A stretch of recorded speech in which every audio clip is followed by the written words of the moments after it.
श्री हरि विष्णु, राधे राधे। दोस्तों, आप सभी का मेरे चैनल में बहुत बहुत स्वागत है। आज हम आपके लिए फिर से कहानी लेकर आए हैं, जो कहानी सुनने में बहुत ही रोचक, मनमोहक और सुंदर है। तो पूरी सुनिएगा।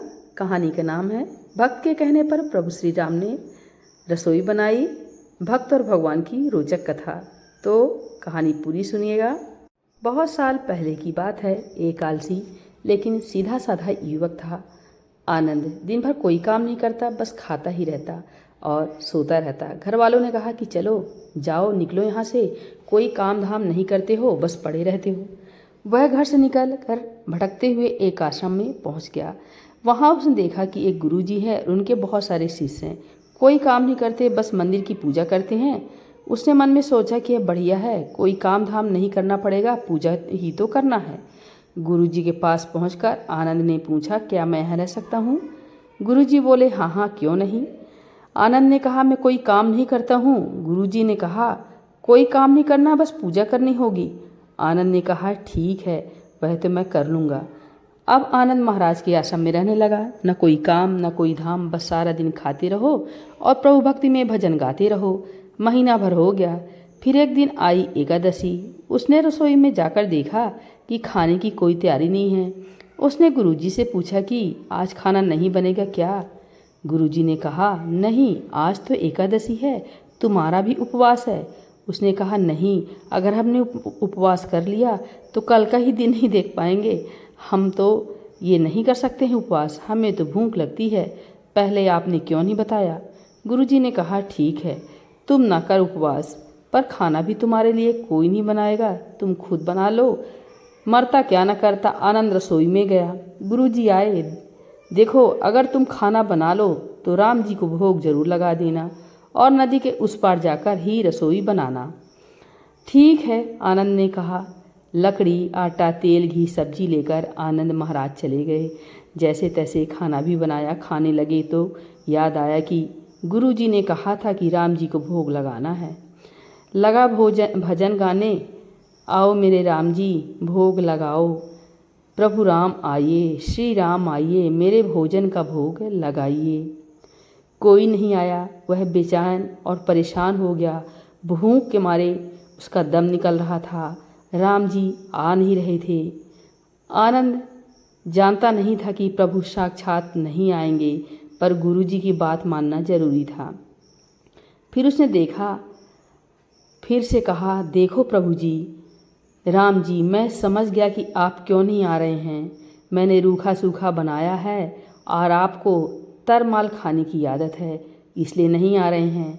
तो सुनो प्रभु जी, आज वहाँ कुछ भी नहीं बन रहा है।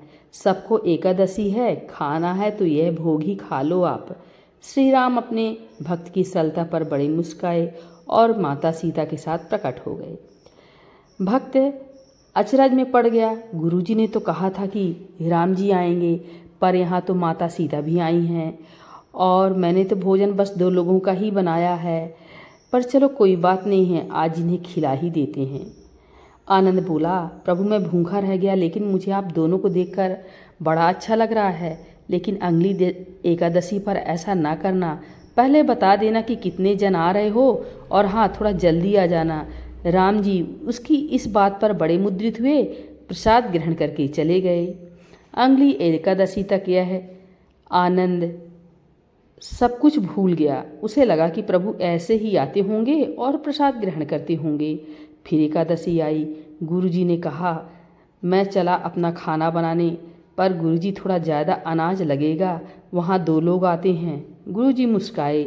भूख के मारे बावला है तो उसने कह दिए गुरुजी कि ठीक है, ले जाओ ज़्यादा अनाज। अब की बार उसने 3 लोगों का खाना बनाया। आनंद ने फिर गुहार लगाई, प्रभु श्री राम आइए, सीताराम आइए, मेरे भोजन का भोग लगाइए। प्रभु की महिमा भी निराली है। भक्ति के साथ कौतुक करने में उन्हें भी बड़ा मजा आता है। इस बार वे अपने भाई लक्ष्मण, भरत, शत्रुघ्न और हनुमान जी को लेकर आ गए। भक्त को चक्कर आ गए। यह क्या हुआ, एक का भोजन बनाया तो 2 आए, आज 2 का खाना बनाया तो पूरा खानदान आ गया। लगता है आज भी भूखा ही रहना पड़ेगा। सबको भोजन लगाया और बैठे बैठे देखता रहा। अनजाने ही उसकी भी एकादशी हो गई। फिर अगली देश एकादशी आने से पहले गुरुजी ने कहा, गुरुजी ये प्रभु आपके राम जी अकेले क्यों नहीं आते हैं? हर बार कितने सारे लोगों को ले आते हैं, इस बार अनाज ज़्यादा देना। गुरुजी को लगा कहीं यह अनाज बेचता तो नहीं है, देखना पड़ेगा जाकर। भंडार में कहा, इसे जितना अनाज चाहिए दे दो और छुपकर उसे देखने चल पड़े। इस बार आनंद ने सोचा, खाना पहले नहीं बनाऊंगा, पता नहीं कितने लोग आ जाएं, पहले बुला लेता हूँ फिर बनाता हूँ। फिर टेर लगाई, प्रभु राम आइए, श्री राम आइए, मेरे भोजन का भोग लगाइए। यह क्या, आनंद के टेर लगाते ही सारा राम दरबार मौजूद। इस बार तो हनुमान जी भी साथ आए, लेकिन यह क्या, प्रसाद तो तैयार ही नहीं है। भक्त ठहरा भोला भाला, बोला, प्रभु इस बार मैंने खाना नहीं बनाया। प्रभु ने पूछा, क्यों? बोला, मुझे मिलेगा तो है नहीं, फिर क्या फ़ायदा बनाने का, आप ही बना लो और खुद ही खा लो। राम जी मुस्कुराए, सीता माता भी गदगद हो गई उसके मासूम जवाब से। लक्ष्मण जी बोले, क्या करें प्रभु? प्रभु बोले, भक्त की इच्छा है तो पूरी करनी ही पड़ेगी, चलो लग जाते हैं काम में। लक्ष्मण जी ने लकड़ी उठाई, माता सीता आटा सानने लगी। भक्त एक तरफ बैठकर दिखता रहा। माता सीता रसोई बना रही थी तो कई ऋषि मुनिवा यक्ष गंधर्व प्रसाद लेने आने लगे। इधर गुरुजी ने देखा कि खाना तो बना नहीं, भक्त एक कोने में बैठा है। पूछा, बेटा क्या बात है, खाना क्यों नहीं बनाया? आनंद बोला, अच्छा किया गुरुजी आप आ गए, देखिए कितने लोग आते हैं प्रभु के साथ। गुरुजी बोले, मुझे तो कुछ नहीं दिख रहा है तुम्हारे और अनाज के सिवा। भक्त ने माथा पकड़ लिया, एक तो इतनी मेहनत करवाते हैं, प्रभु भूखा भी रखते हैं और ऊपर से गुरुजी को दिख भी नहीं रहे, यह और बड़ी मुसीबत है। प्रभु से कहा, आप गुरुजी को क्यों नहीं दिख रहे हैं? प्रभु बोले, मैं उन्हें नहीं दिख सकता। आनंद ने बोला, क्यों? वे तो बड़े पंडित ज्ञानी हैं, विद्वान हैं, उन्हें तो बहुत कुछ आता है, उनको क्यों नहीं दिखते आप?